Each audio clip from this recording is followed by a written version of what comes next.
Okay, good morning, everyone. Again, this is Ron. It's Saturday morning, a little after 10 a.m.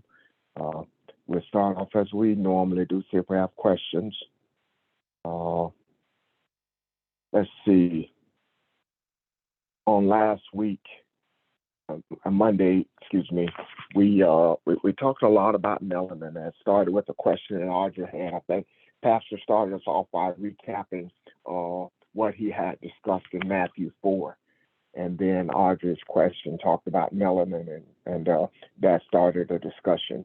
So we went from there, and of course, I don't remember all the details of it, but if someone else has a relevant part of that you want to bring up and maybe begin us for today, then that's fine. If not, the floor is open for questions and/or comments. Okay, anyone? Ron, Yes, sir. before we get started, I need to say something about Monday. Okay. Evelyn asked a question on Monday about white people being spiritual, and I told her I didn't know any who were, and asked anyone if they did, and nobody answered. And we went on to something else. However, I don't know any white people who are spiritual. However, I do know white people who are making the effort to understand, making the effort to be spiritual. And I did not say that on Monday, and I do apologize for not saying that. It was in my mind, but it didn't come out my mouth. But, so when I was meditating to release everything that we have received, that came to me in a very powerful way, that I had not said that, and I needed to say that. So I said it, and now we can move on unless there are questions about that. Or comment.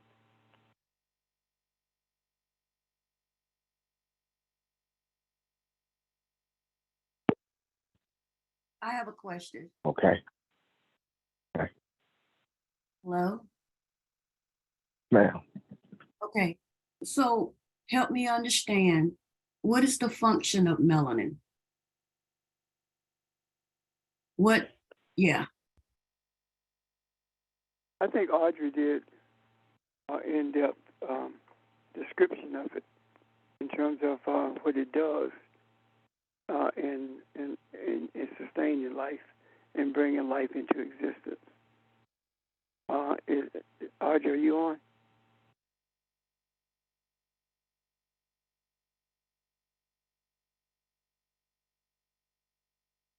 If anyone is on Zoom, you can see if she is.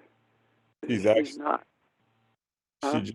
She actually just joined. Welcome, Audrey. Pastor Richard had a question for you, if you're available right now.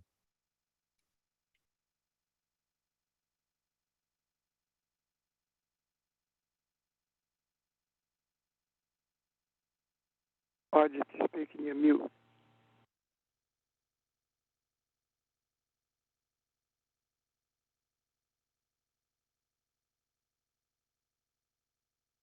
Ron, would you repeat the question?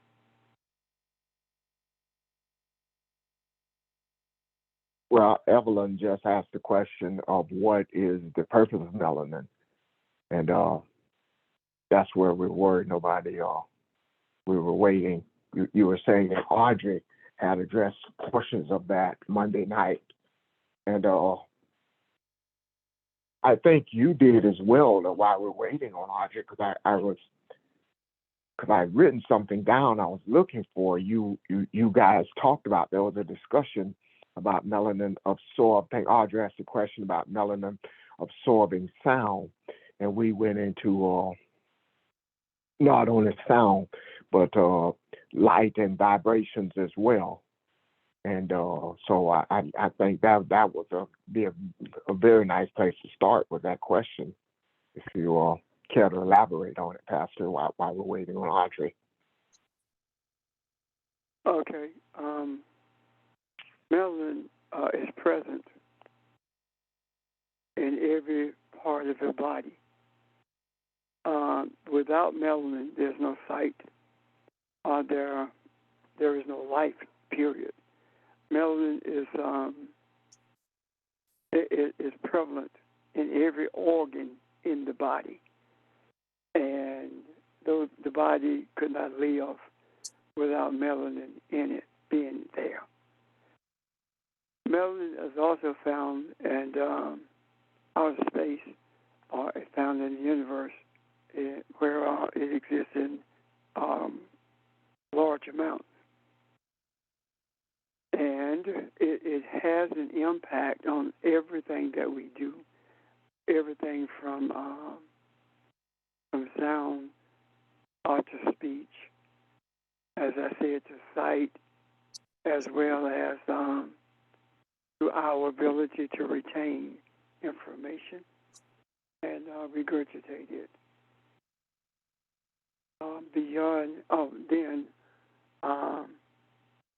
Beyond that,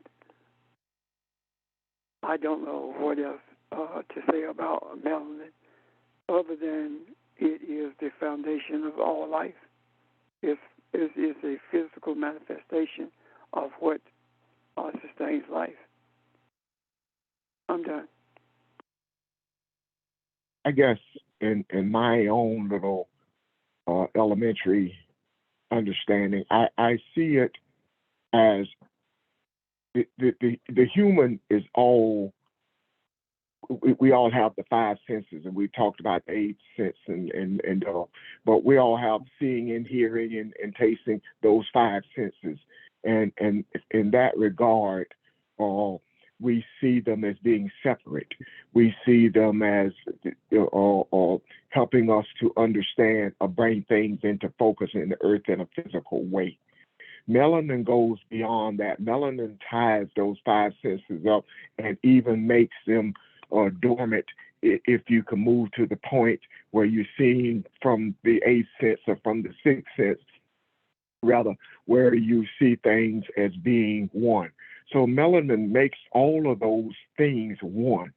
And we talked about hearing with your spiritual ear or seeing with your spiritual eye. That eye that we talked about brings all of that together. So the hearing that we talk about in a spiritual sense, where you discern things, that comes from your spiritual eye as well. There is no difference in hearing and tasting and seeing when you engage the melanin. You become one with the universe. That's how I see it. So it makes what is physical, it enhances it to your more intuitive self. And being in touch with the intuitive self makes you one with the universe.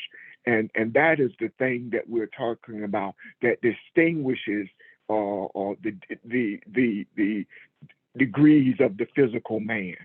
And I say degrees, I mean based on the measured amount of melanin, looking at skin color. Those are the things we're talking about.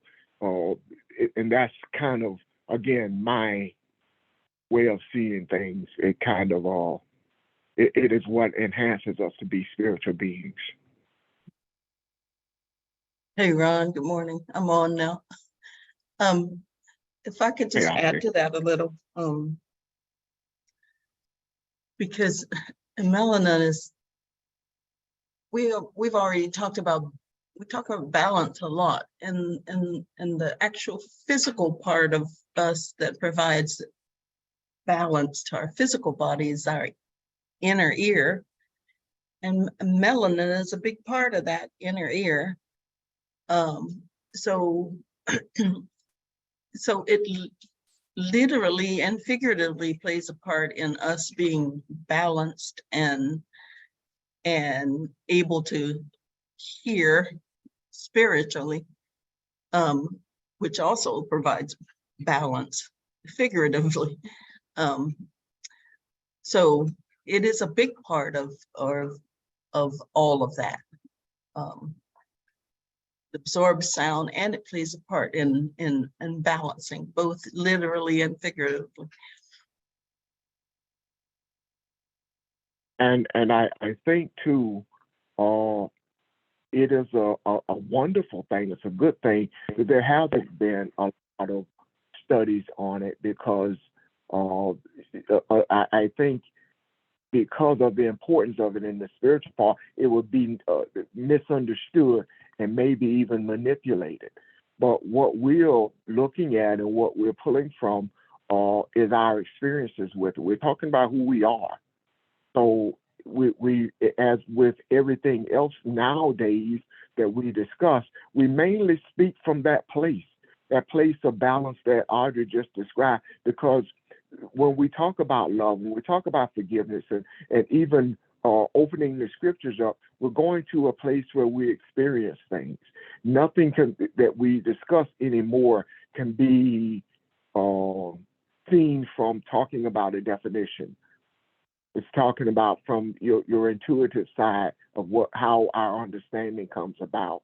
So what I'm trying to say is every discussion that we have had within the last couple of years anyway, we're engaging in that place of balance, from that place of balance, excuse me.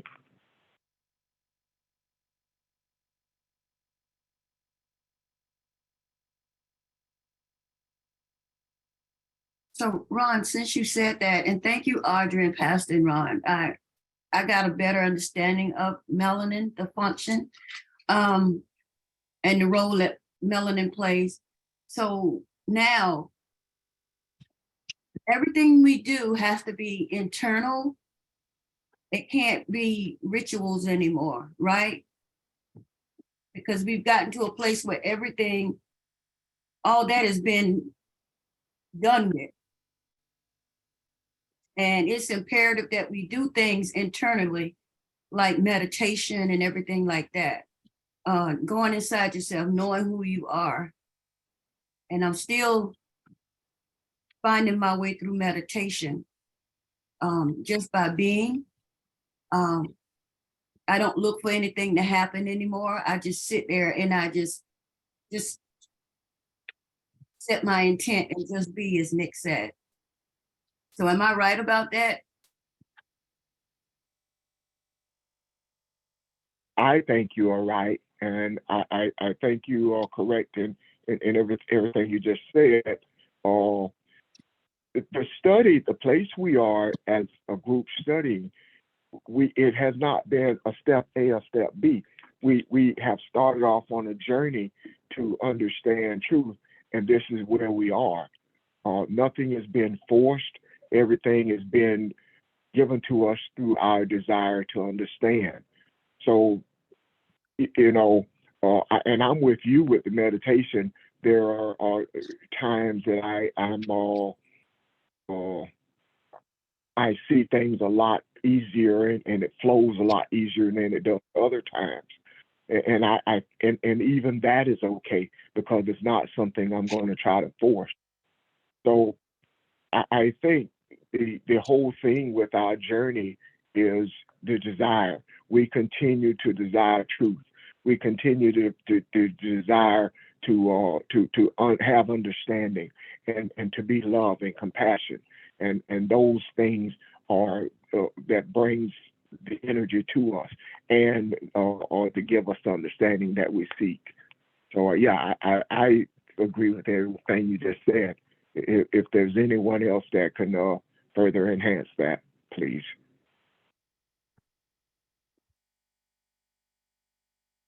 Hey, yeah, this is Nick. I can add something to that. The purpose of all ritual was always internal throughout all time. And ritual became something that was necessary when it became more difficult for the natural and instinctual internal methods. What I was saying, it became more difficult to naturally connect to our own instinctual and innate internal methods of communicating and connecting and doing spiritual work, etc. But the point of it was always to remember the internal and the nature of the awareness that the particular ritual produced, the consciousness that the ritual helped you achieve or attain. And the continued de-evolution of ritual eventually results in what we usually talk about or describe as religion.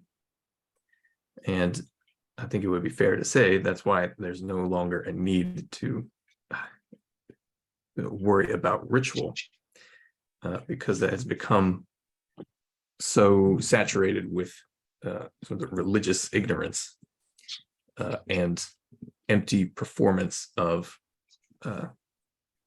surface level ritual with no intention or no desire to have a shift or shift one's consciousness as a result of performing that ritual. So yeah, the point has always been internal. Anyway, thank you. Thank you. Anyone else? Ms. Ellis, does that help? Yes. Yes, sir. Thank you so much.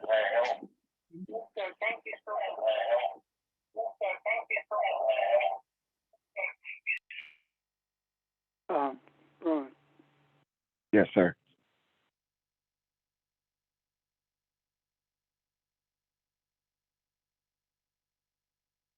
that the rituals, we talk about rituals, sometimes we are not specific with them.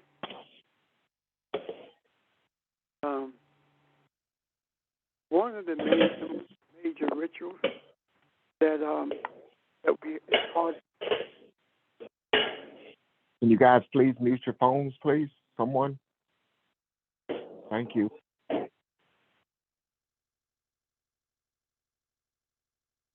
I said one of the major rituals that we deal with, that we don't talk about, is prayer.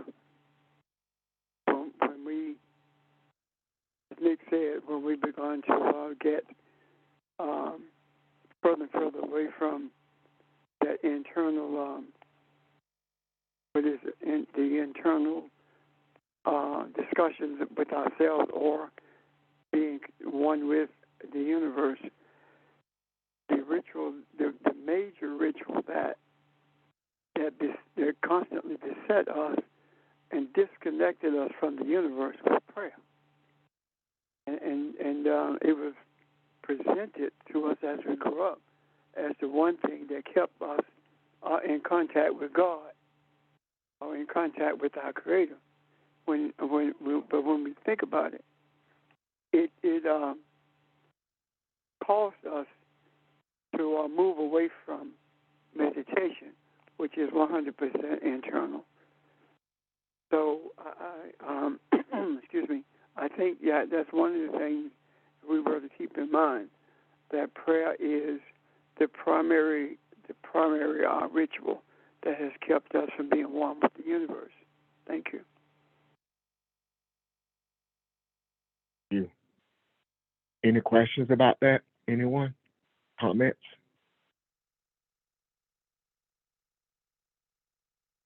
Yeah, I got a comment. And that, of course, does not mean don't pray. That means recognize empty words are not useful spiritually, or intellectualized sort of attempts at meditation are also not useful spiritually. You can't force your intellect into the space wherein messages are received energetically or through deeper levels of consciousness. And that is where prayer is meant to take place. And that is what we are and should always be trying to develop in meditation. The ability to receive and hear clearly. And the intellect usually gets in the way of that. Now, that's not to say you can't have any thoughts or questions going into meditation, but as Evelyn said, you can help set your own intention and direction, but the deeper part of the self is where the meditation takes place and where sort of you receive from that meditation. Thank you.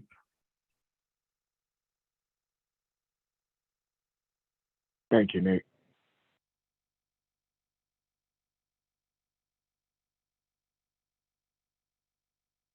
Questions or comments, guys? Anybody? Anything?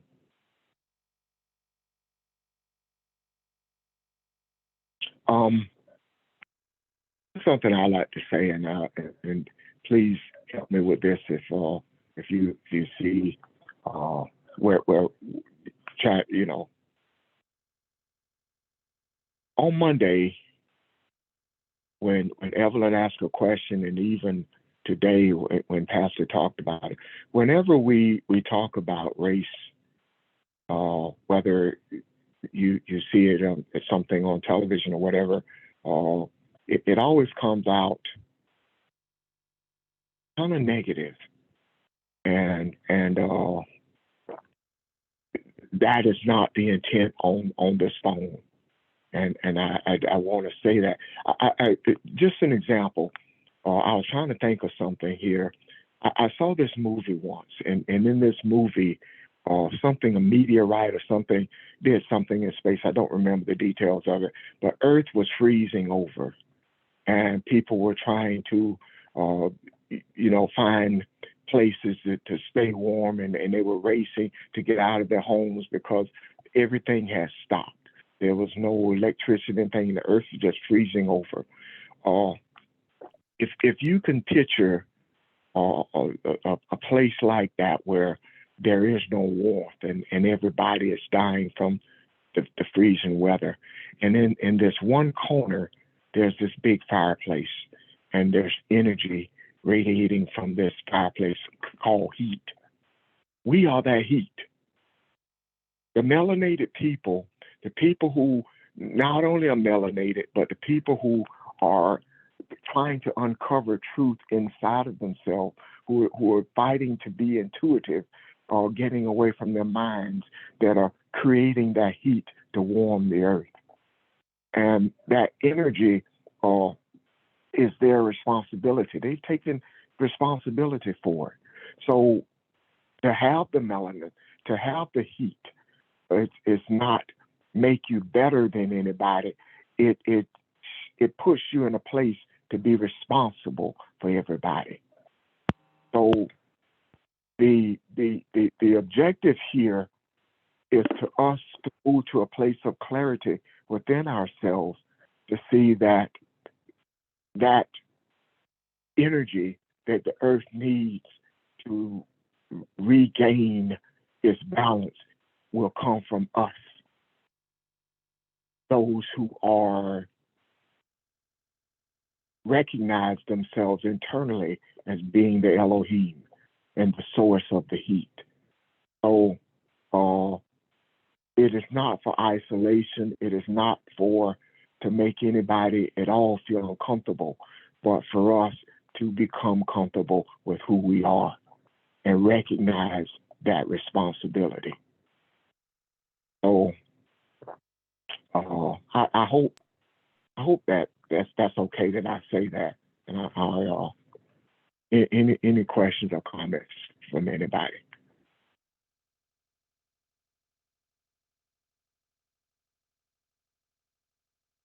Okay. Well, what's next? Where are we?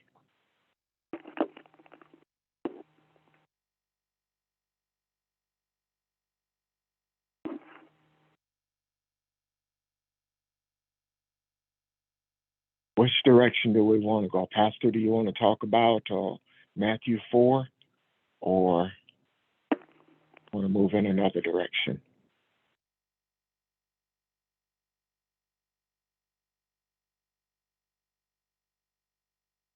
Did I lose everybody? I said yes. I need to pull the Bible up on my phone first Okay.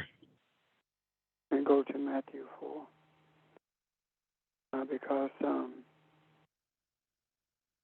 need to look at where we actually left off, okay?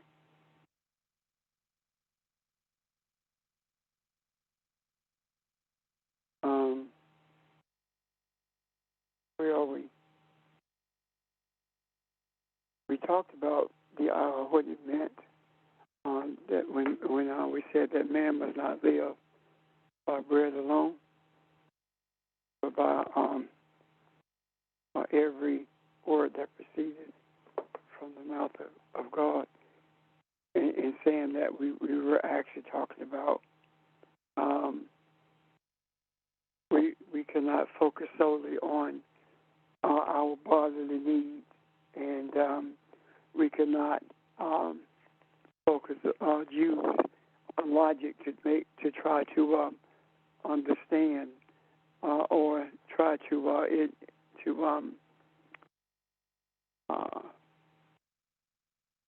explain the spiritual messages that we receive from the Creator. Then we were to go to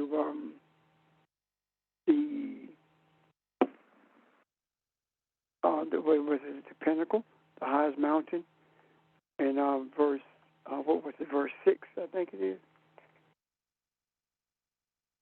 where Jesus says when his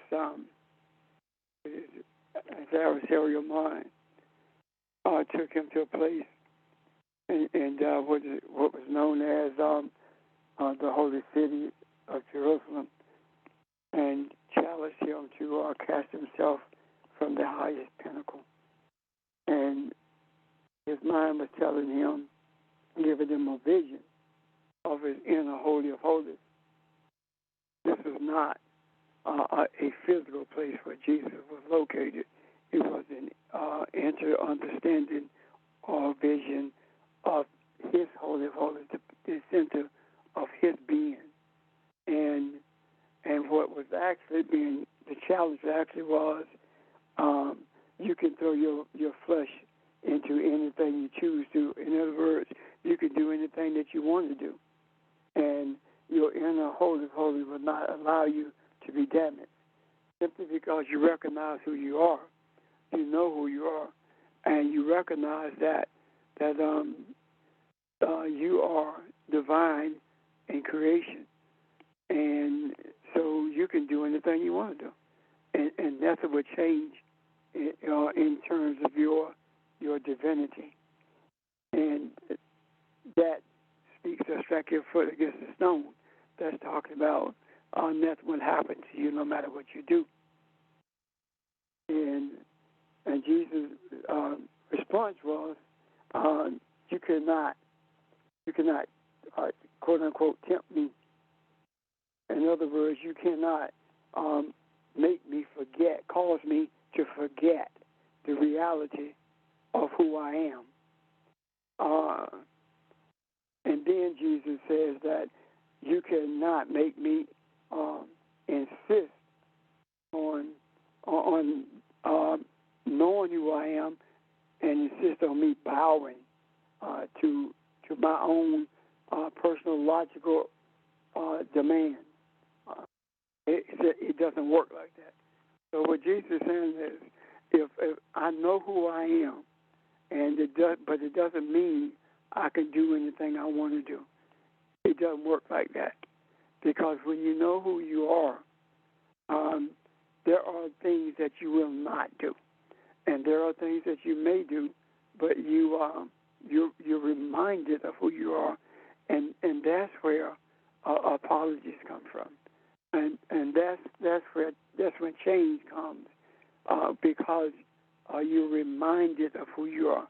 This word tempt should have been translated as forgetfulness or to forget, because when we get caught up in the material world and all we see is what's in front of us, what's around us, as opposed to see it with the eye, we tend to forget that we are fearfully and wonderfully made, and that we are indeed creatures of divinity, and we cannot believe that we can do what we want to do and then come back and be one with our Creator. It does not work that way. Any questions about that?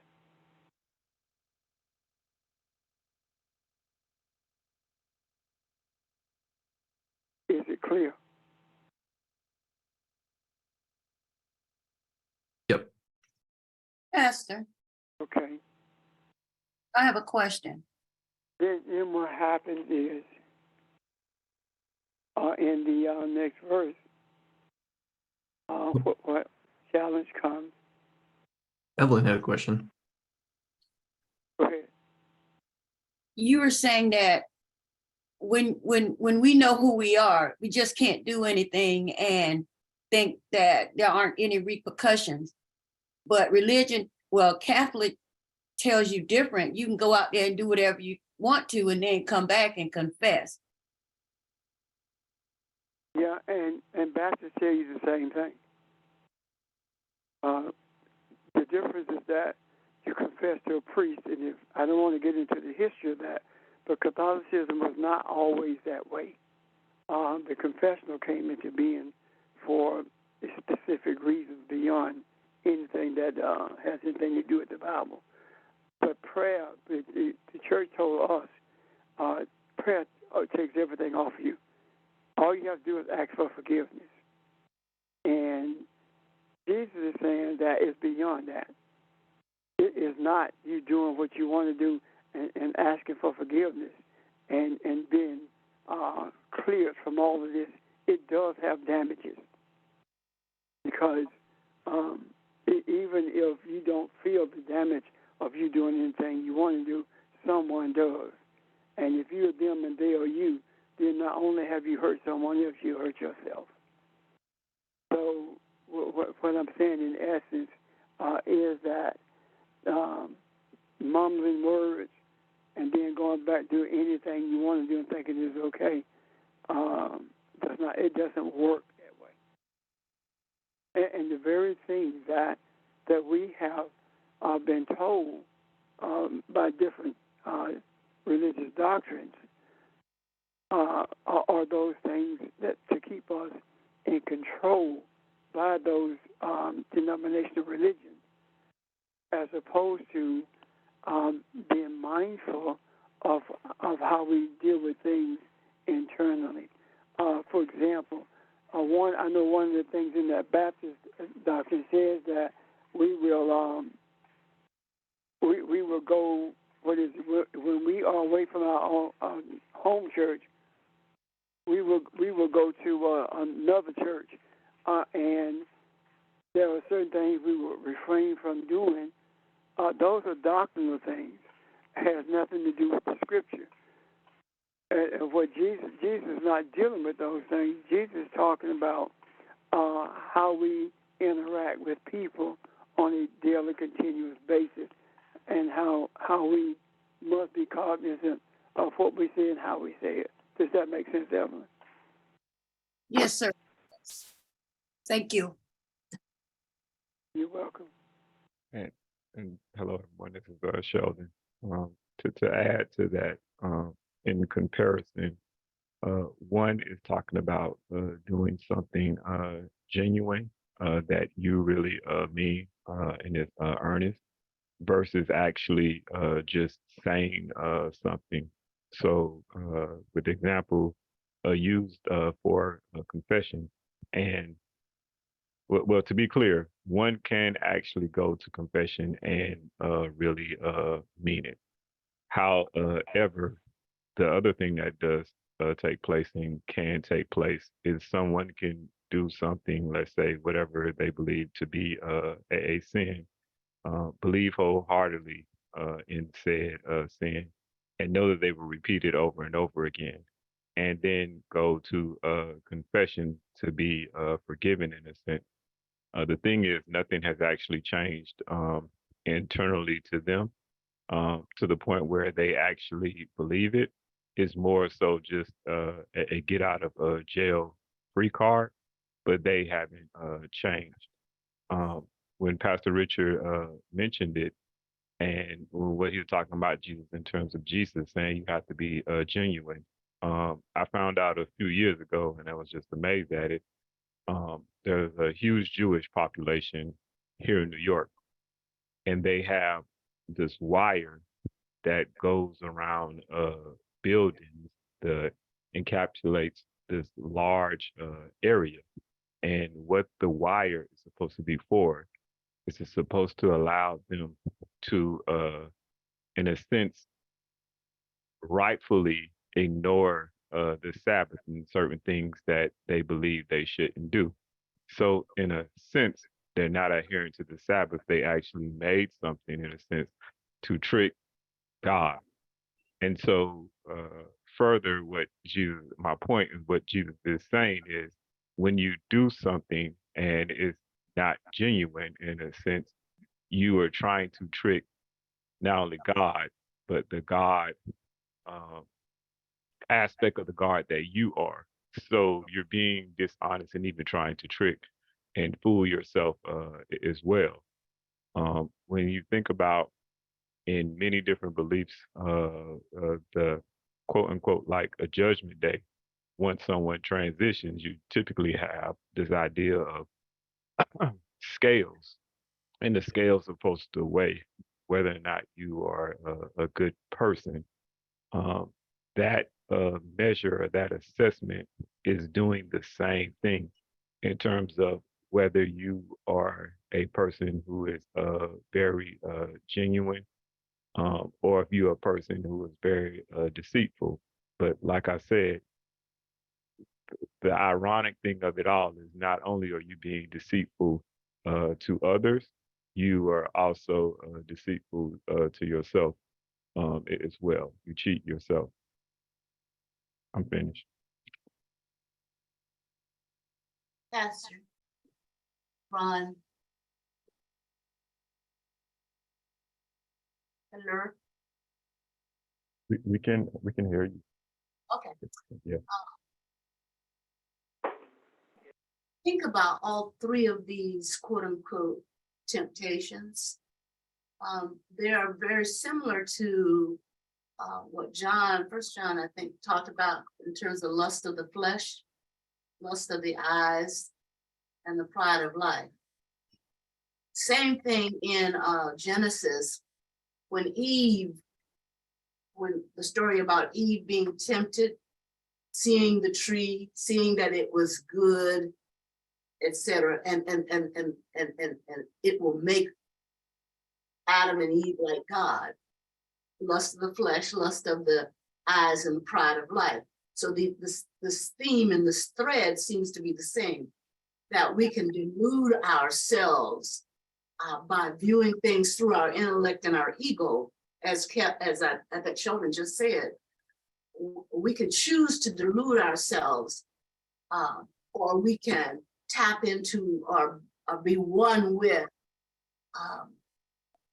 the essence that we really are, and not allow ourselves or permit ourselves or let ourselves be deluded by these things that try to capture our attention through our natural senses or through our natural animalistic urges for power or greed or whatever.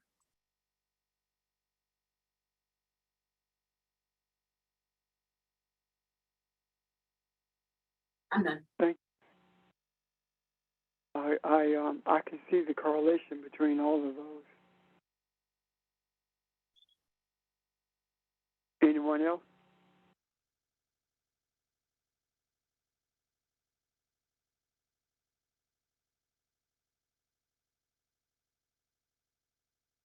Well, the next one speaks to something really. This intrigues me most. This one, is when it talks about. It talks about the devil having carried him into the mountain, which really speaks to the adversarial thoughts, having brought him to the highest place of his reality. In other words, the mountain represents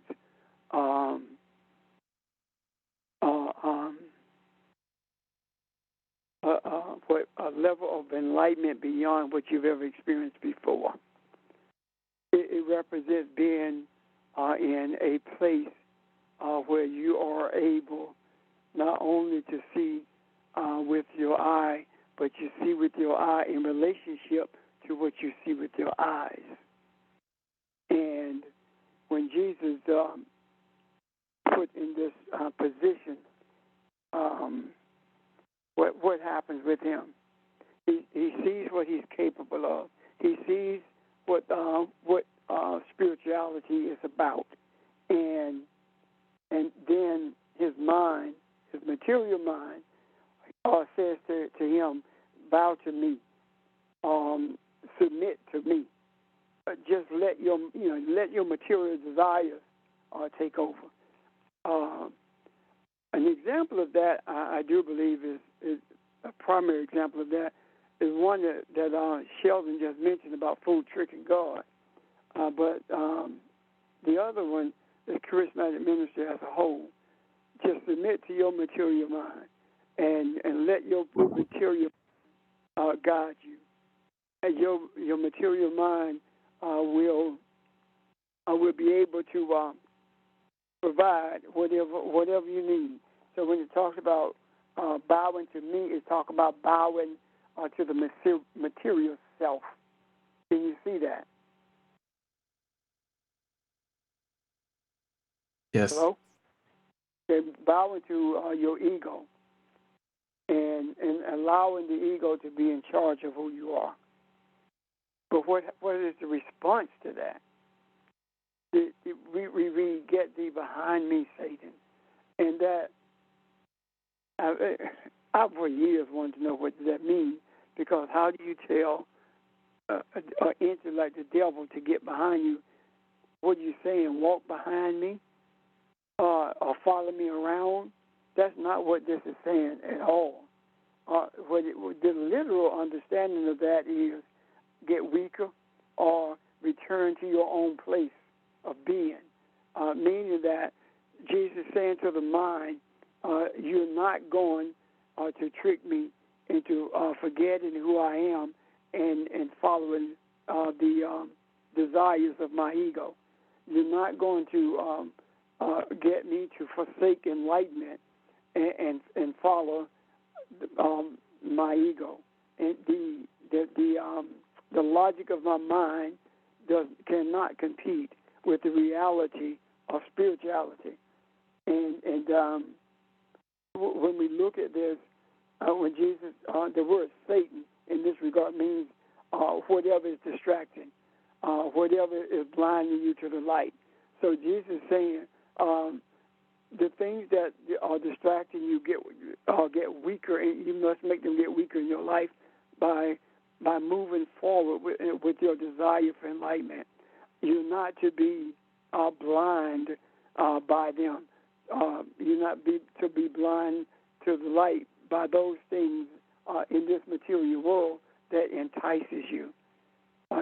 You are more than that, and keep in mind, this is not Jesus talking to a person. Neither is Jesus talking to an entity that has been described as the devil. This is Jesus in an internal conversation with self.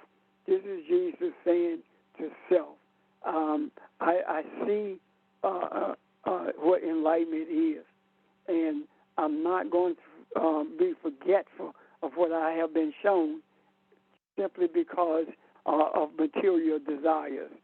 And he rises above that.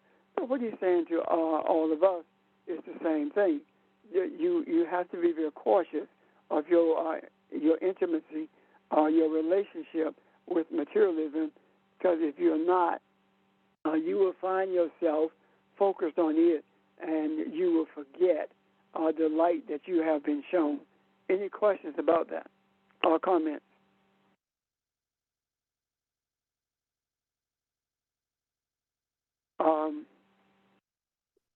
When it says, when it speaks of bowing to me, this means also literally to work, to bowing to and to serve. It speaks. Jesus talking about submitting to the light. When we are aware of our unicity with the Creator, it is at that point that we begin to recognize the experiences that we are having, the interludes that we are having with reality, with light itself, and at that point we're going to do one or two things. We're going to work towards that light, or we're going to use our intellect to mitigate the reality of that light. We are going to intellectualize it. We're going to use all the logic that we have received in the material world to say it doesn't exist or it doesn't make sense, without really understanding that the reason it doesn't make sense is because we've not had any experiences with it. The reason it doesn't make sense is because it's something new to us. The reason it doesn't make sense is because we are not familiar with it. And those things that we are not familiar with, we have a tendency to struggle with them because they don't quite fit yet. However, when you when you embrace them because they resonate with you without regard to whether or not you're comfortable with them, when you embrace it, that's when you begin to see the difference. I remember early on in ministry, I was studying, I was reading about all of these charismatic ministers who were having these experiences that they were describing in their books.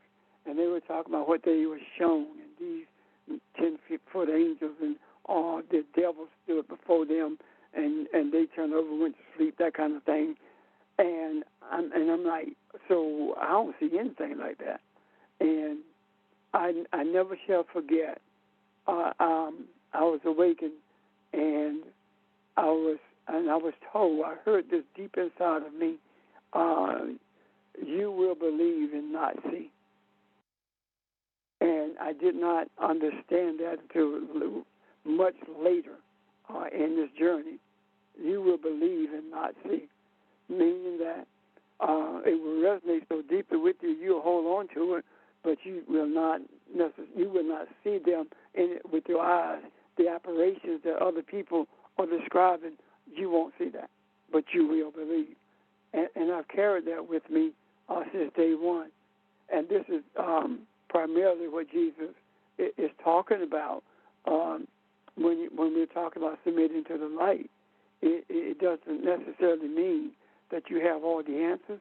It doesn't necessarily mean that you understand it. Most of the stuff that we talk about, the things that we bring to the table here, we don't. Some of it, I know I don't understand it, but I do know if I'm led to bring it and I put it out there, there's someone who's going to be shown the true nature of it. Someone is going to see the light in it, and all of us will benefit from that. So I'm saying to us, when you see something and you feel deeply about there is something here that I'm not quite seeing yet, then that is one of the reasons that we have these discussions, is so that all of us can not only help you, but help each other, us, help every mankind to see, so that we can not only be on the same page, but we can have a spiritual unification that will guide us to this place of balance. So, and then then it talks about the ministering angels that came to Jesus. These are not chubby little people with the babies, with wings on the back. This is speaking about the forces, the spiritual forces that are unseen. It's talking about the spiritual power that you experience, but you can't see it. And these unseen forces, this spiritual power, this essence of your being, brings you to a wave of light, brings you to a state of rhythm, or you experience a vibration and that you have not experienced before. And when that experience is taking place, you cannot necessarily verbalize how it feels or the experience that you're having. But this is what it's talking about when it talks about the ministering angels. It is talking about the unseen forces that brought you to a place where this light deeply, this enlightenment resonates with you at a deep place, and it puts you in rhythm with the universe itself. And I will venture to say this: I doubt very seriously if there is anyone who is on Zoom or the phones, whatever. I doubt if there's anyone who has not had this type of experience, or where you knew for beyond any shadow of any doubt that you were in rhythm with the universe. If it's only for a moment, you know this.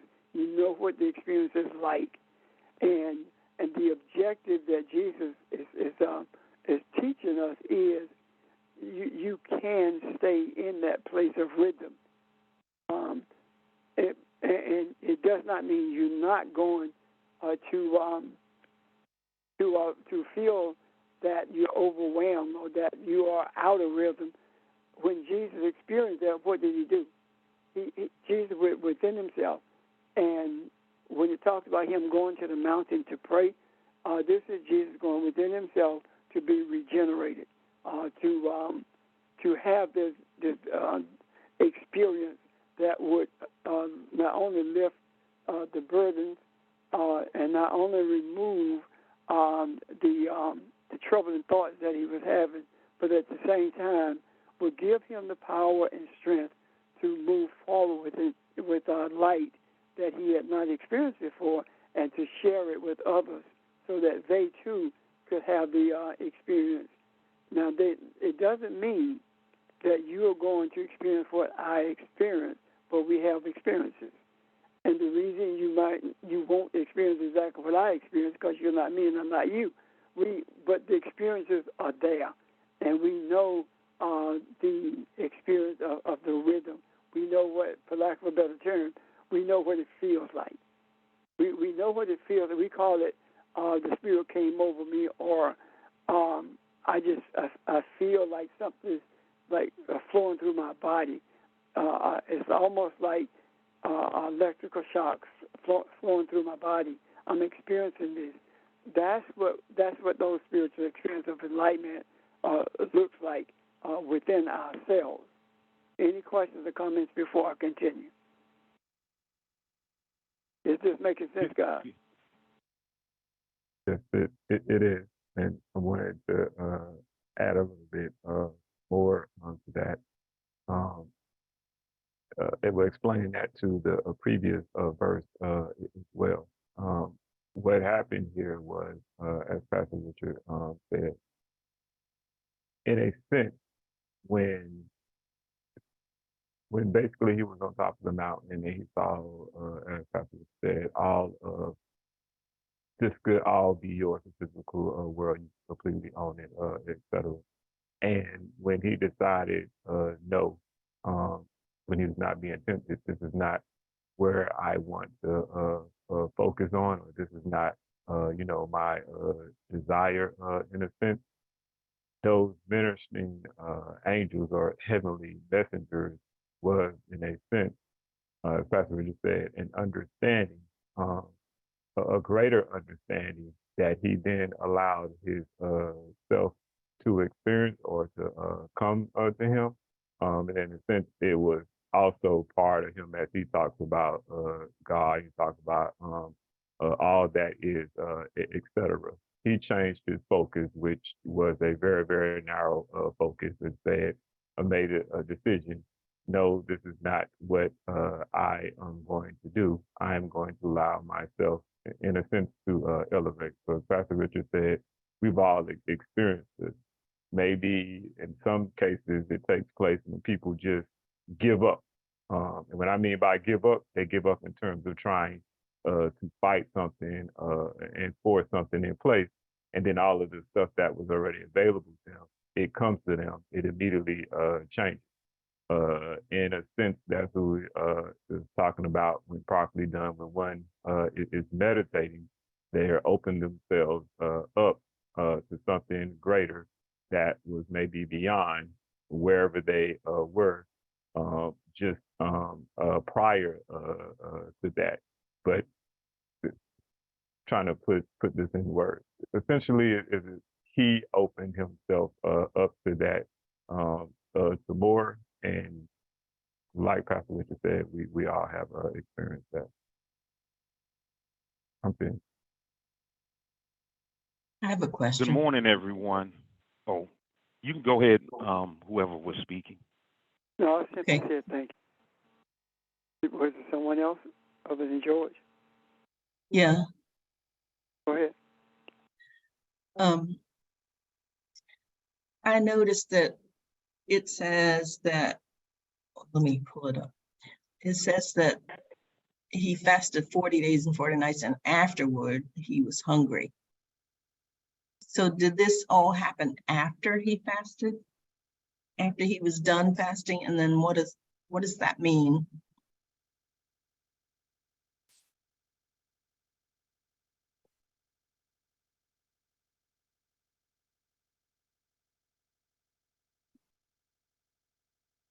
Pastor, are you speaking?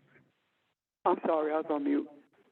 From the original, the 40 days speaks to the struggle that Jesus had to break through the limitations of his flesh, to break through the limitations that were imposed on him by his environment, to break through all of that in order for him to begin to see the spiritual essence of who he is.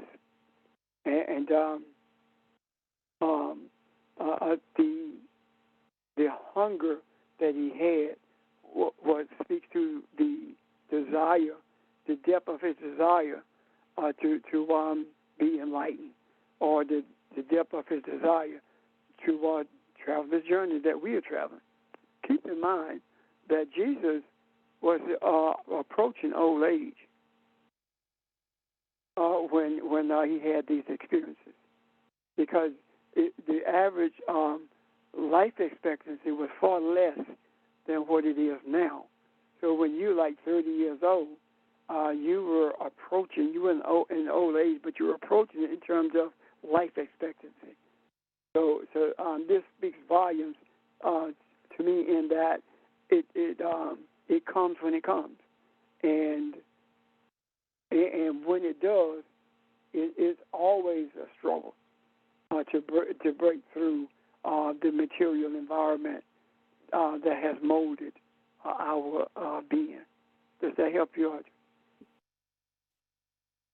It's somewhat, but it just occurred to me that even when you break through, you can be vulnerable if your motivation is not in the right place. Well, Jesus was vulnerable. Right. The vulnerable was within. And if you don't allow yourself to be vulnerable, you don't ever see anything. The vulnerability is not because something is going to destroy you. The vulnerability comes because you've never experienced this before, and you don't know what's going to happen next. So he was definitely putting himself in a space of vulnerability.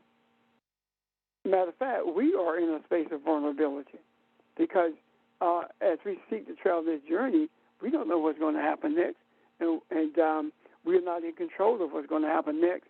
And we have grown to understand that we don't need to be in control of it. Just trust the journey. Does that make sense?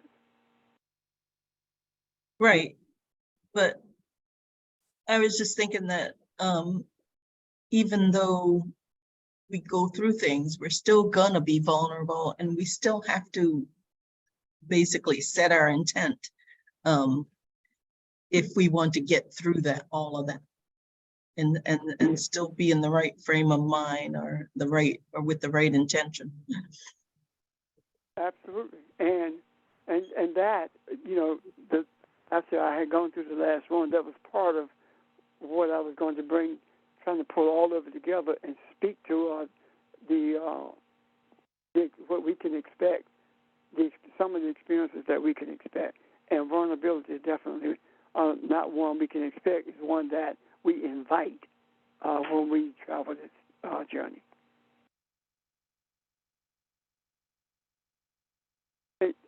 I think most of us experience that, the results of that vulnerability by raising questions in the church settings that we were in that we never got answers to, or telling us we were in the by and by, or being exiled or from the congregation that we were in. That in itself makes us, raising the questions rather verbally, makes us vulnerable to the repercussions of what we were asking, and to whom the questions are addressed. And that as we speak to vulnerability, I just want to say for the record, because I know a lot of times, at least myself, used to associate that with maybe weak. We say vulnerability, we're talking about one opening their selves up. And in a sense, when Pastor Richard mentioned all of us have been in a vulnerability state as we have transitioned from religion. What he means by that is religion was something that we once viewed as our identity. And with us identifying with that, the idea of being vulnerable and in a sense losing your identity, at least from the form that you think you understand and you were told who you are, you risk losing yourself and not knowing who you are because you don't really truly know what is ahead and what is to come. And so in a sense, you step out in the fog and going within yourself and your own truth understanding and willing to risk that in order to grow. So when we talk about vulnerability, again, it doesn't, just many will may be thinking that it doesn't mean weak. It means to open up yourself. And typically the people, if you can think about it in your own personal lives and interactions with even maybe yourself, the people who are actually able to be vulnerable with others in many cases are actually the strongest people because they actually have faith that they can overcome certain things. And then one last thing on vulnerability to add to the conversation is vulnerability is actually the key to experiencing even love. The more vulnerable one is, the greater experience they're able to have. To experience love versus someone who is trying to protect themselves, and since they have a wall up and they allow nothing to come in, they are not able, as able in a way to actually connect and experience that. Thank you. I'm finished. Thank you. Good morning. One of the things I like to add to what's already been said is when you know who you are, the less free will. Thank you, sir. When you know who you are, the less free will you have. And when you don't know who you are, the more equity of free will you have. Quicksand, my alter ego, he knows more about quicksand than George know about George. So it's a constant civil war between George and quicksand. So when you know who you are, the perk of it is spiritually, you're not going to have an abundance of free will. When you don't know who you are, you have an abundance of free will. So this could be the paradox between people. They don't want to give up that free will. And I've heard Reverend Richard say on several attempts, I gave up my free will a long time ago. So look here, y'all, I got to back into this spot. I'm going to go ahead and do what I got to do. Yet I would like to finish what I'm saying if you all would allow me to do that. But yet, whatever I said, I hope it has made some degree of sense. Thank you very much. Thank you. I can actually speak to that a little bit.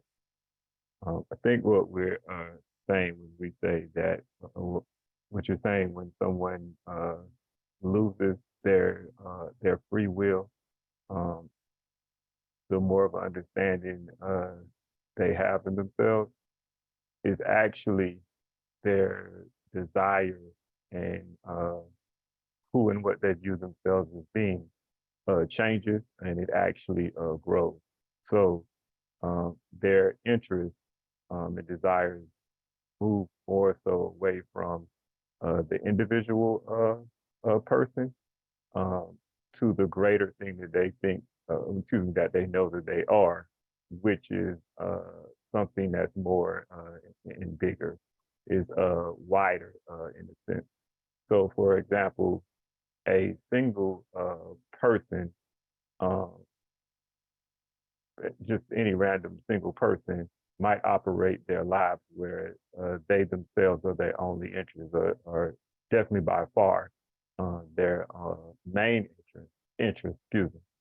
However, if they are, let's say, the matriarch or patriarch of a family, or if you think of someone who is an elder of some a village or something like that, they don't necessarily just see themselves likely as themselves as that same individual single person, but they see themselves as more so a community, a part of a greater group, etc. So then their interests and desires changes to that. So they still are operating in their free will. It's just that the aim and desire is different. Trees in forests may have this like huge ecosystem, and they communicate to one another a lot. And even when a tree is actually dying, it will actually, in a sense, not so much sacrifice itself, but it will have an attempt to share carbon with all of the other trees to help them, because it's part of something that is much more. When Pastor Richard speaks about you won't be able to do certain things anymore, and your actions are changed, it is going beyond someone just saying, hey, I'm supposed to do this thing because I'm supposed to be holy, or I'm supposed to be God. That's not the end. It is saying that that person automatically has a true desire to operate and do things differently. And there are certain things that that person may have done before and even wanted to do before that they have no interest and desire of any longer doing. So the free will is still there. Is more so of how that free will is changing beyond. I guess George, you mentioned the ego quicksand. It moves beyond just the interest of looking out for quicksand. I'm finished.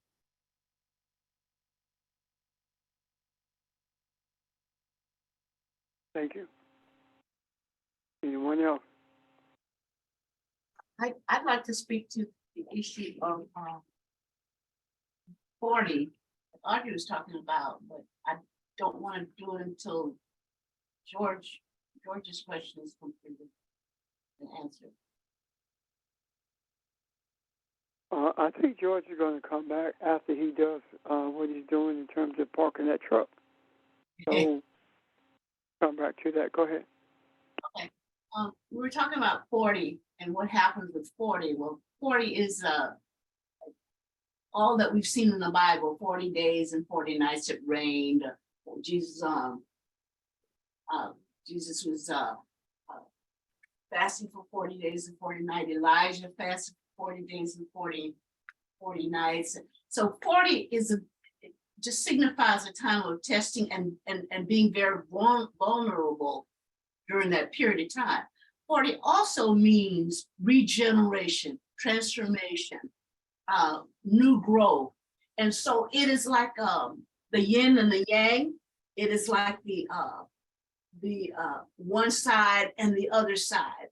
It's like this duality that we live in. It is not, it can mean one thing or it can mean the other. It is how we choose to focus on the spiritual aspect, that aspect of it that's for the good of humanity versus the aspect that's not. So 40 is a time, it represents a time for us individually as well as us collectively as a time of testing, etc. However, it also means that in that testing,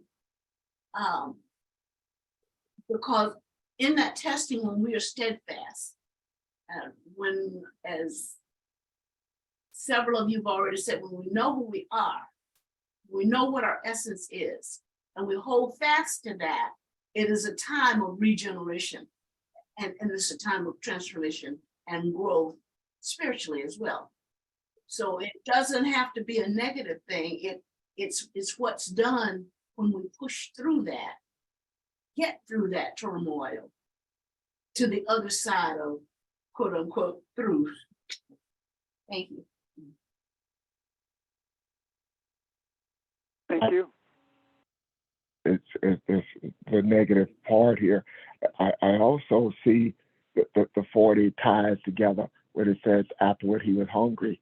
When we go through that cycle and tie in everything that everybody said, that cycle that Barbara is describing includes the vulnerability, it includes the free will. When you go through these things, the transition is the vulnerability. You put yourself in that place, and the hunger describes I'm not at the same place where I started this journey, and now I'm at this place where I'm a something different, and I'm hungry for something else because I see more. I don't recognize everything that I see. It's not in focus, but I understand there's more.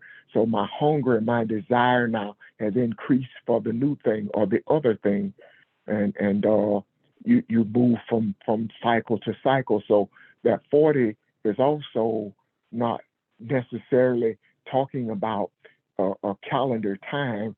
It is talking about whatever period it takes for you to experience what you need to experience to move to that next place.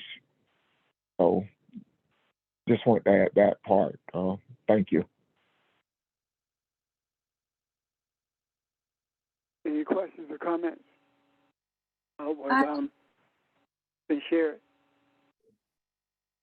So the testing is for you to know where you are or to see your growth. Is that the purpose of the testing? I lean more toward what Barbara was saying is not only for us individually to know who we are, the testing, but it's also for us collectively to know where we are. So and the way I see that is if I'm being tested and you're being tested and someone else is being tested, then there comes a time when we are tested as a group to see where we are, and to be able to move beyond that is what gives us the unicity that's necessary to bring balance. But that has to begin with you experiencing rather the unicity that you have with the universe before we experience it with the group That makes sense. It does, because you always say, I know that we're making a difference because of what we see in the earth, the things that are taking place. So yeah, that makes sense. Okay. And Barbara, was that the gist of what you were saying? Yes. And I do agree with what Ron said too.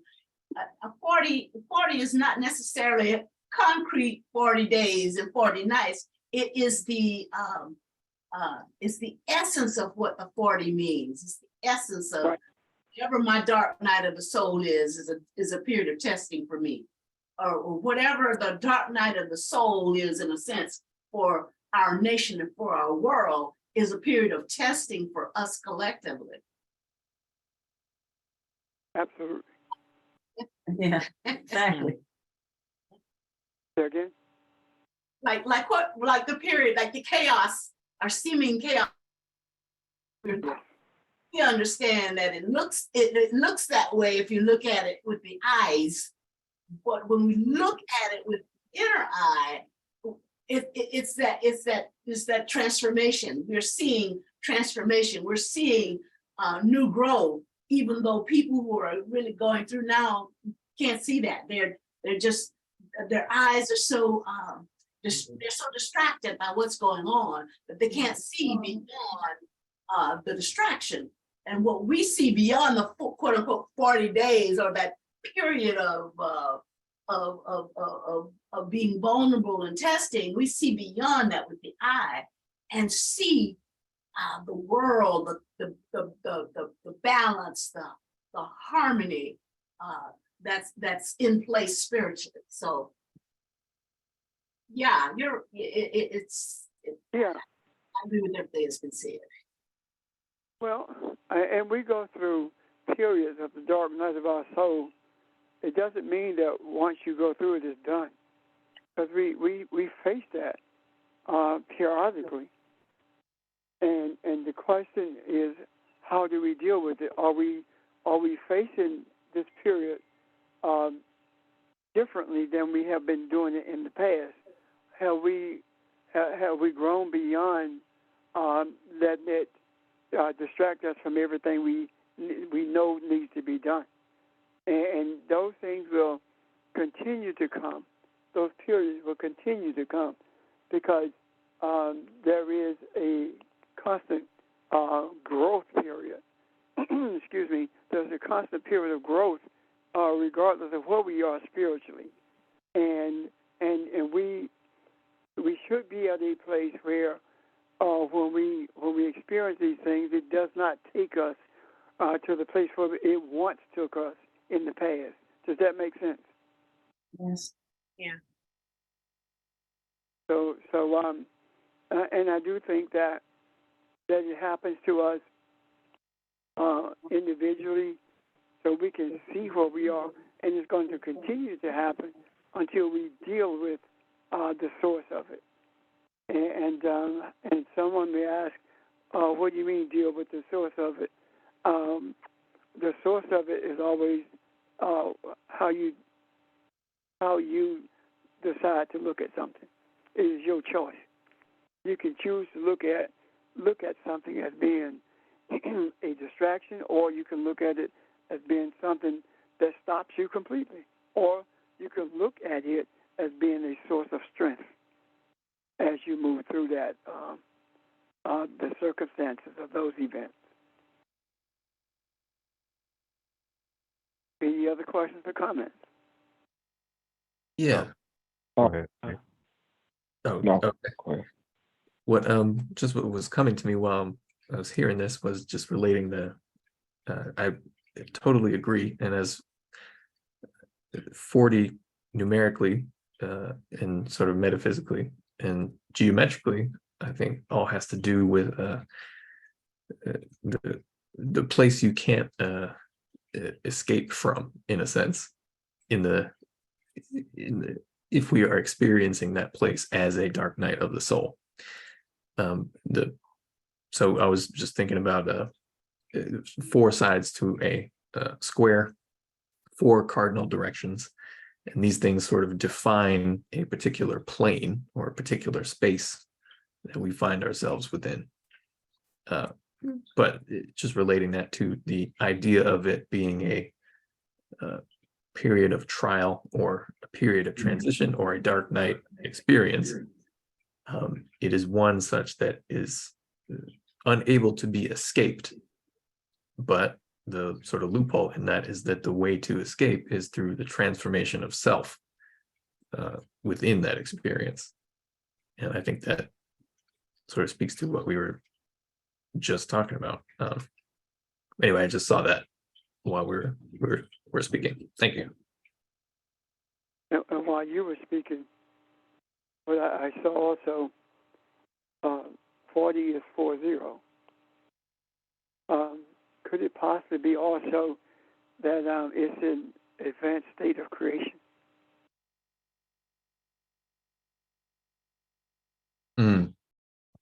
Say Yeah. that again, please. Could it possibly be that this 40 is also an advanced state of creation? Because if we think about all that we've talked about in regards to 40, then it speaks to what us recreating ourselves or us recognizing the created beings that we are. So could this simply be an advanced state of creation that for example, with Moses and on the mountain, what happened with that? Is that a message saying that Moses was in an advanced state of creation because he was shown the laws of the universe that we are to adhere to, something that was not shown necessarily in the beginning? Does that make sense? Or could it possibly be that? I'm asking. Yeah. I Seems think, like- yeah. Oh, go ahead. Go ahead. I'm sorry. Go ahead, Nick.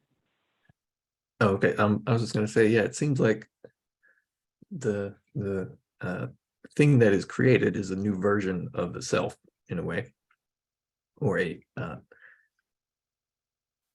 new revelation within the self that results in a physical or perhaps mental or emotional shift on an individual level. And it seems like the period that is described by the 40 days is always a catalyst for that new thing, quote unquote, that is created. So that's interesting. I mean, I just think there is a connection there. Yeah.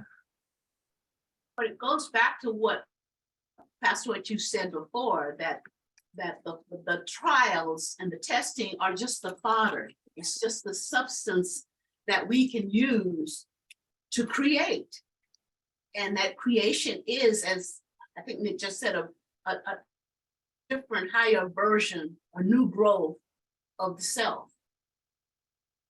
So we can use all of our trials and testing, and I dare say most of us have, otherwise we wouldn't be sitting here now, have used all of our trials and testing as the building blocks, if you will, as the fodder, as the substance to create the newness of our spiritual being, the building blocks for our spiritual being, if you will.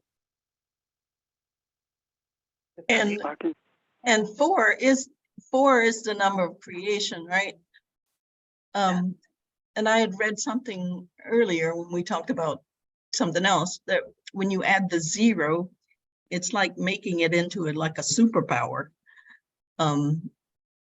So when you have the number 40, then that's what's the word? It's like it's exponential. And it's more than just creation. And I guess if we're talking about ourselves, recreating ourselves, that's a little more than just creation of material things when we recreate ourselves internally. Anyway, thanks. Thank you. Makes sense. Good morning, everyone. It took me a little while to back this trailer in. One of the things that's intriguing to me about 40, Medgar Evers, Martin Luther King Jr., Malcolm X were all assassinated before they were 40, and somewhere between 38 and 40. And 40 years for me as an African American male, 40 was a real interesting number to me because this is where I started to look at things different. At 39 years of age, I would want to go to the Mardi Gras every year. Yet when I turned 40, all I really wanted to do up until 40 to 52, get a good lazy boy and binge watch All in the Family. Find comfort in your home. So 40 is a very interesting age as it relates to the male because the male does not really, I'm not going to say all males, I will say a certain percentage of males. This is where we pretty much get concrete of what we're going to be doing for the rest of our lives. So there's a big difference between a 39-year-old and a 40-year-old, although it's separated by a year or less than a year. The maneuverability of it is different. So that's just an experience with me. When I got to 40, certain things didn't appeal to me, and certain things I want to get more of, reading more, picking fights with people who read more than me, just learning more about humanity, learning about where does the European come from. So 40 is that's an experience for me that may not be Sheldon's experience. Well, Sheldon may not even be 40, or that may not be Reverend Richard's experience, George or Mr. Charles, but that's my experience. What makes you think I'm past 40? What was that again, sir? What makes you think I'm past 40? I didn't hear you. What did you say, Reb? What makes you think I'm past 40? Okie doke then. Well, you were in the Vietnam War, so that kind of like tells me your age, and Craig is over 40. So, I mean, let's just do the math. Well, I will say this about y'all teachers, though. Nan, one of you look your age, though. Man, one of you. Not And a the other day thing over about 35. And the other thing about being vulnerable, and I think this may be a pretty good example that most of us can attest to. A couple of lessons ago, we were talking about music, and I stated that if hip hop ain't in it, it's really not going to exist. And Reverend Richard was against my view, and I think it was Nick. Nick came in and cleaned up what was said. Now, Nick cleaning it up, it's not like he took up for me and he was telling Reverend Richard he was wrong. It's not like he was taking up for Reverend Richard and not taking up for me. He just gave his verbal on what was said. And once Nick said that, Reverend Richard said, I owe George an apology. I ain't think you need to give me no apology because that kind of stuff is fun to me. Yet, that's a vulnerable state. And when you look at being vulnerable, you're more pliable. You may not break, but you can at least bend. When you're a piece of iron, there's no flexibility in it. So there's good in being vulnerable. I just not had to blind back this trail again. And I was vulnerable. Yet Quicksand said, George, this ain't your first rodeo. And the other aspect about it was when I pulled up, there was another driver. He had to do the same thing. I helped him. He came out. He said, look, Quick, I'm going to help you. Hey, thank you. And Lord knows I needed it. So being vulnerable is a teachable moment. And in being vulnerable, the one thing I have to work on, I can't be that piece of iron where I can't bend. Just don't break, but spin with it a little bit. So vulnerable is a good state because no one knows everything. And when you are vulnerable, the more you can learn. Thank you very much. Any questions or comments? Yeah, that's Nick. I just want to say I agree, George, because I think I was just, as you were talking, I was thinking about the you're in the Jewish tradition, you're not supposed to study Kabbalah until you are 40 years old. And I think that has to do with the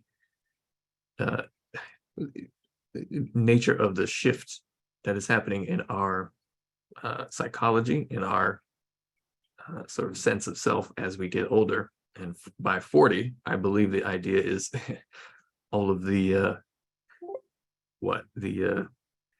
arrogance of youth has left you.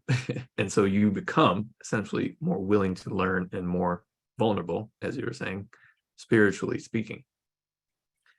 But in reality, I think that there is no arbitrary age by which you can or cannot learn anything. But the idea behind that, spiritually, I believe, is related to exactly that. You are now ready to be receptive because you have begun on a deep, subtle level to realize that you are, in fact, not going to live forever.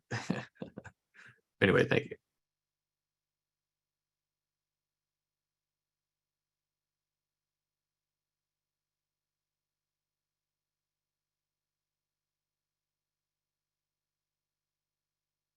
If you are speaking, you might be on mute. Anyone? Yeah. Ron, Yes, sir. I would like to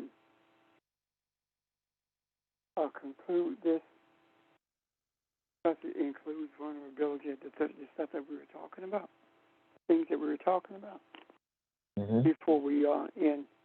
Okay. I'm not saying that not questions or comments, but I just want to say that to you. All right.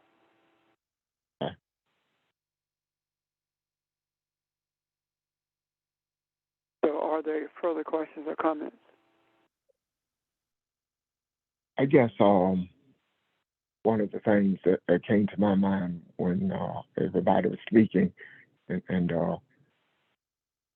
one of the examples that I saw was the story in the scriptures that we call the prodigal son and the journey that he went through in his mind, one of arrogance and I deserve this and this is mine, to living that life and thinking about all that had to take place internally for him to see who he is. So the eating with the pigs is not so much the physical thing as it is internally. He's looking inside of himself and thinking, what have I done? Look at what I have said, what I have become.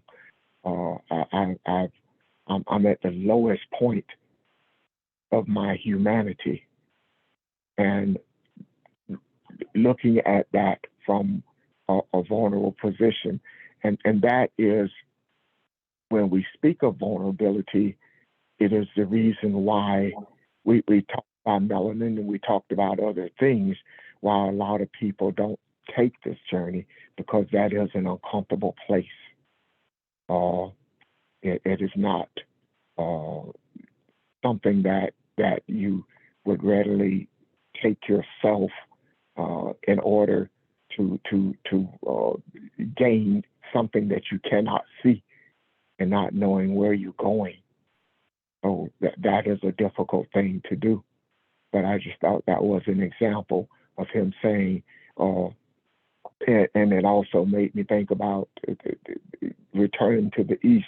We talked about this before. I see something glorious and wonderful, and I go to the South, and somebody else goes to the West, and somebody else goes to the North, but we all end up back at the East. We end up coming back to what our beginning is and what we were originally familiar with, because inevitably those other directions bring about pleasure and bring about folly, but it doesn't take you where you ultimately want to be. And so that is all a part of that vulnerability, and all of it is a part of that journey with the 40. We reach a period of enlightenment, and we know not anything else but to come back to what is the root of who we are. And I just thought of all of that when you guys were talking. The temptation that Jesus talked about it and how it was discussed. I think I just want to say I agree with all of it. Thank you.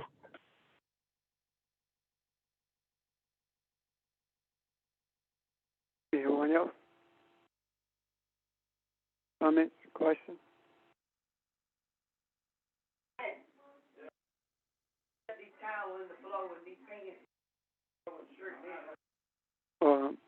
Is there a question or is your phone unmuted? Questions, comments? Oh, Okay. hello, this is Sheldon again. So everything was said in terms of 40 and going through that transition of creation. Earlier I was thinking, it was pretty much said, but the one's focus, as Pastor Richard said, actually determines where one goes and how one experiences anything. As it relates to that growing and going through that thing, and Jesus facing the tempter, for lack of better words, there's this idea that when going through that particular situation and you actually come in contact and face with that monster, Satan, which is essentially something that you may be grappling with, or in a sense, a sin that is within that you're just becoming aware of, but presents itself or looks like a monster at a time. The focus of the approach to dealing with that is not to be afraid or not to run. It is to boldly stand up against it and, in a sense, yell, what are you here to teach me? Or what is it that I am here to learn? And it is when facing that particular thing that, in a sense, that sin is loosened, the turning or the gain knowledge and understanding, the growth, all of that thing takes place at that time. It's the same idea of slaying a inner demon.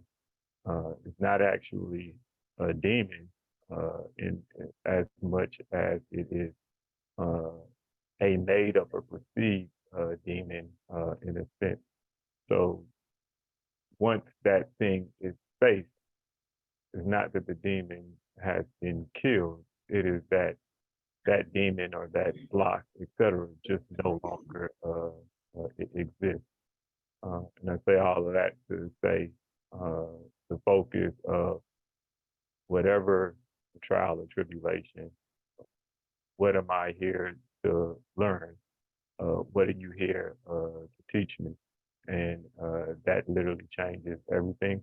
And then all the steps become a lot easier because, of course, then you are vulnerable and you have, in a sense, accepted the mission. And that takes you to the other side. I'm finished. Okay, anyone else? So I have a question. So when you're vulnerable, Okay.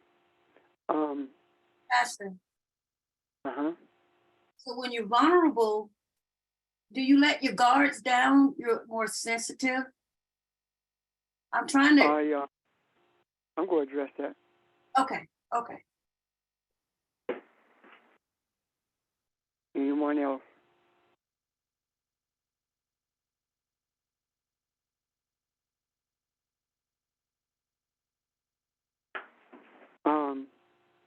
we talk about vulnerability,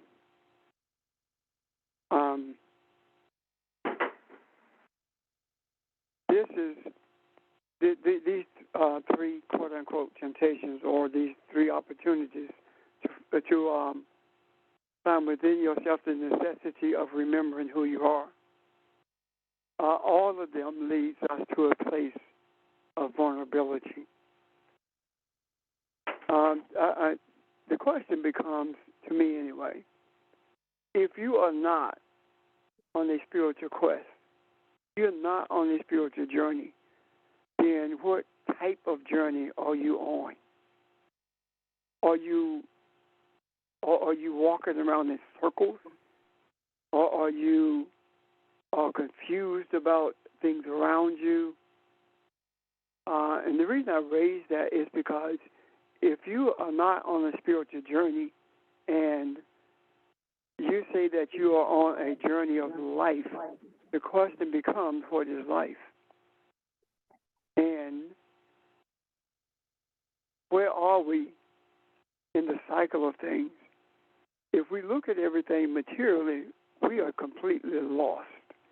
Because if I say that I am on earth, then where is the earth located in the universe? There are no directions. However, if I say I'm on a spiritual journey, then all of us end up in the same place, and that place is the universe. And I would venture to say that beyond talking about energy, there can be no real discussion about what life is anyway. In order for us to travel this, embark upon this spiritual journey that is open to all men, we have to open ourselves up and become vulnerable. And the fear of vulnerability has been instilled in us by the material world that we live in. And that has been instilled in us because we are so afraid. Would you mute your phone, please, sir? Mute your phone, please. That has been instilled in us. Would you please check your phones and see if they're muted, or your computers, mics?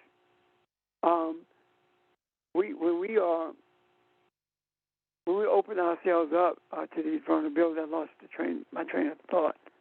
But anyway, when we are traveling in the material world, it does not allow us to be vulnerable because we are so afraid that someone is going to take advantage of us.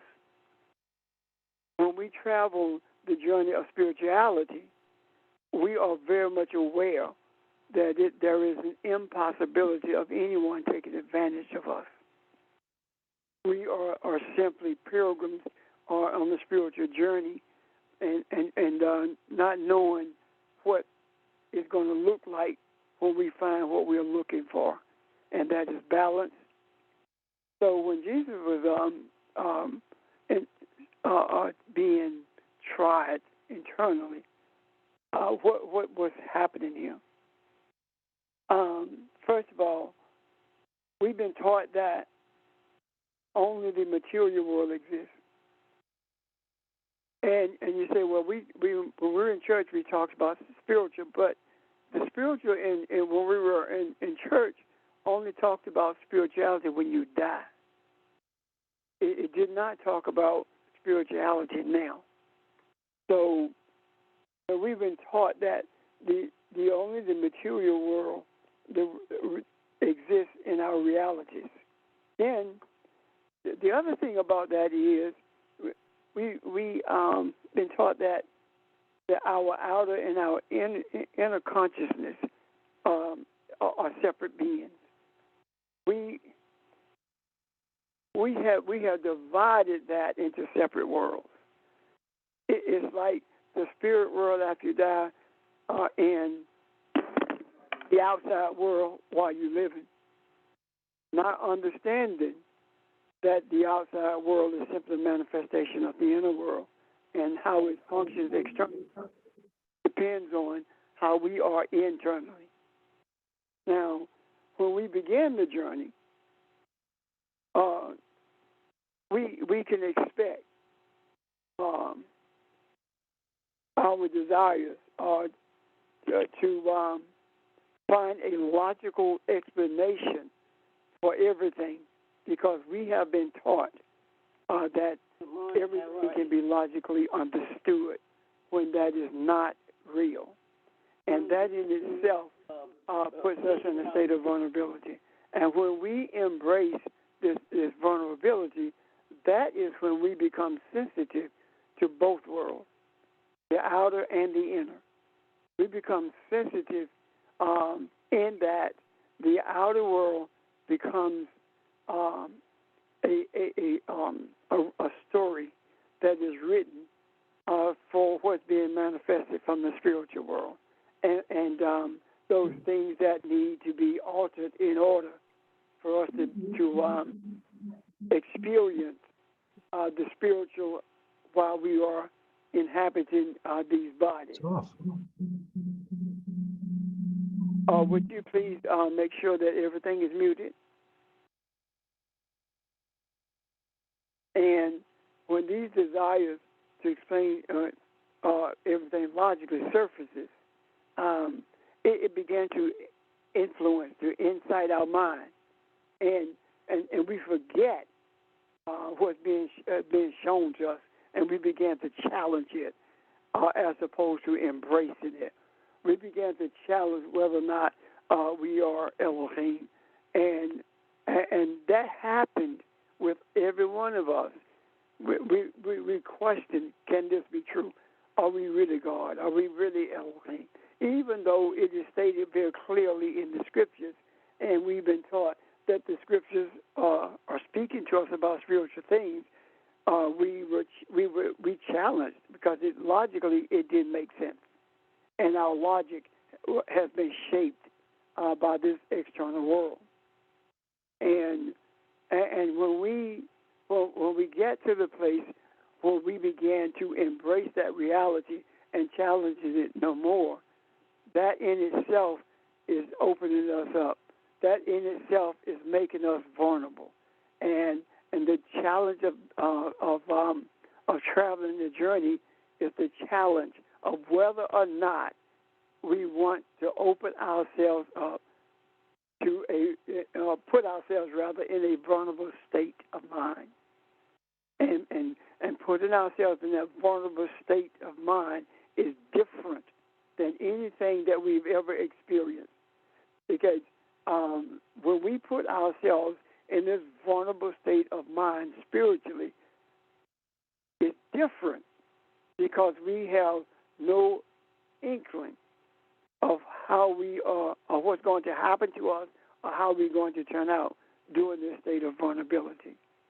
We have some semblance of an understanding in the material thinking in our mind, but when our souls, what you're actually doing is making your mind vulnerable, so your soul can speak to your mind, and your mind can become one with the universe.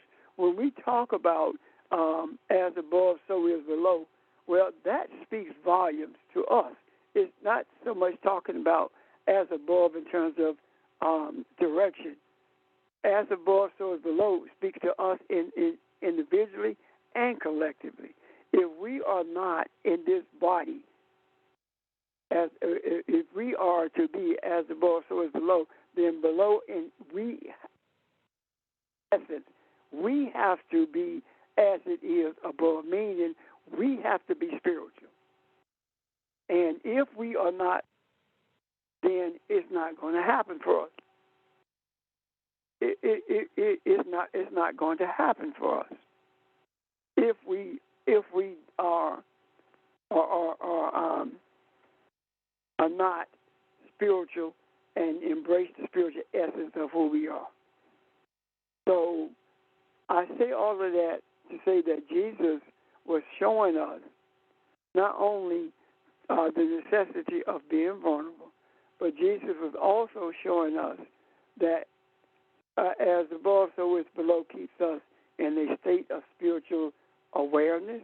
It keeps us aware of a journey that we're on, and it keeps us in a state of meditation, and it reminds us that regardless of how spiritual we are, there are going to become times in our lives when we are going to have to steal away and be alone in a state of meditation in order to recenter ourselves, in order to maintain this unicity, this oneness with the universe, so that the earth itself can experience as above, so is below, based upon the balance and the harmony that we are constantly speaking of.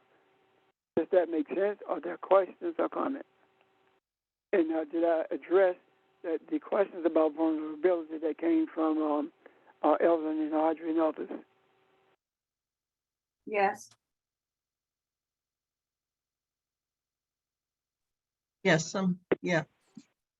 Okay. And what Anyone else? Go what ahead.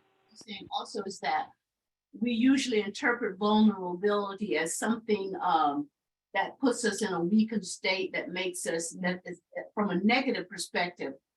But the other side of vulnerability is being open to and being willing to, without, for lack of a better word, allow others into our space and to get in their space so that we can all grow. Like that. Yeah. It's not just a negative, and that's it. It's being willing and open to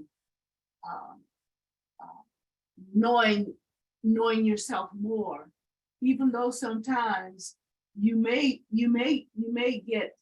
be hurt in a sense, but that's why you got the other kinds of energies like forgiveness, et cetera, so that you can stay in that vulnerable state of being open to new growth in knowing yourself and knowing others.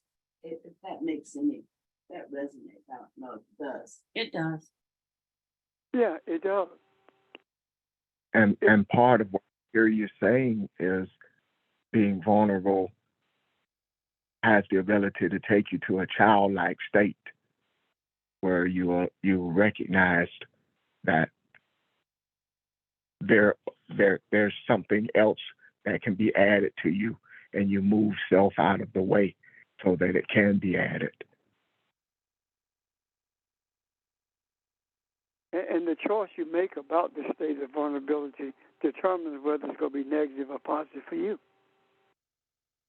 When you embrace that no one can take advantage of you, that I'm on this journey, and everything that comes across my pathway is something that to strengthen me, something that I'm to learn from.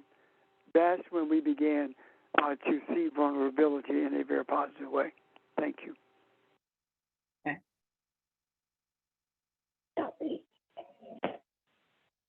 But it also opens up possibilities and opportunities too, doesn't it? Absolutely. It does.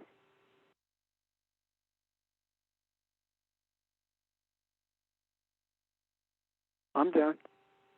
Unless there are questions or comments. Can't hear you, Pastor. I say I'm done unless there are questions or comments. I said, doesn't being vulnerable also open up opportunities or possibilities, like you said, for creation? Yes. Yes, absolutely.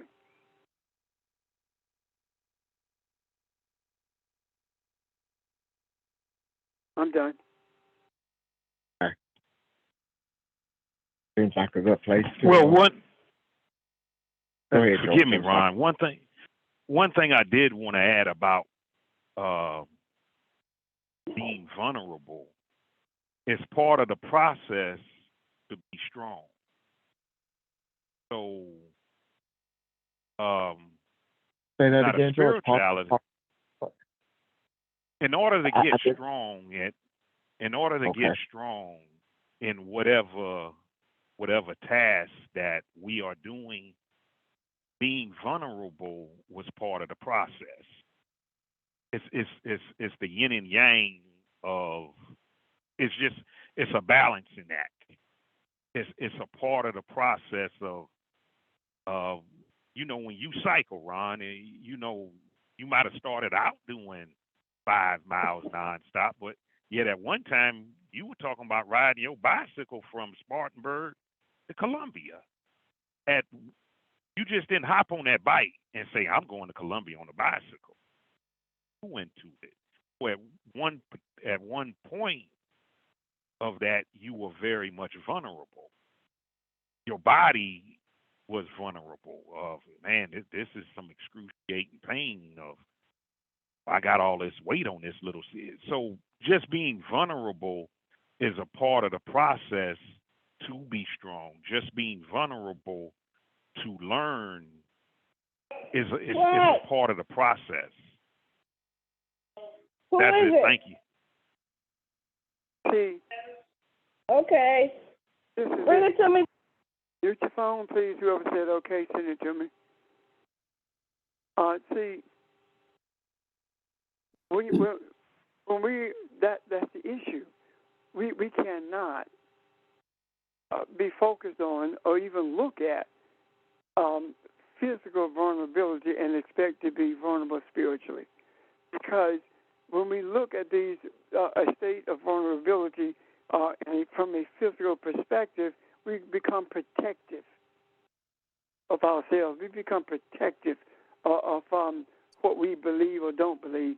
We become protective of our physical being.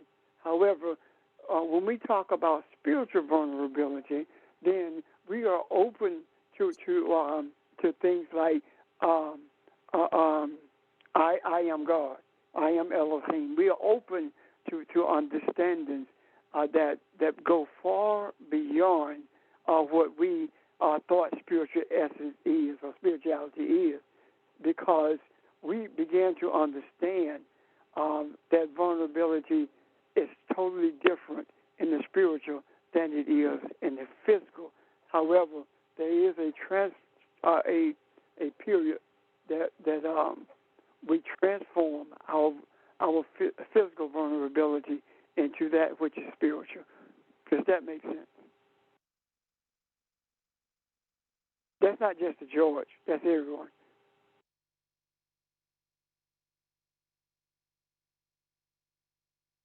It does. It makes sense. Thank you.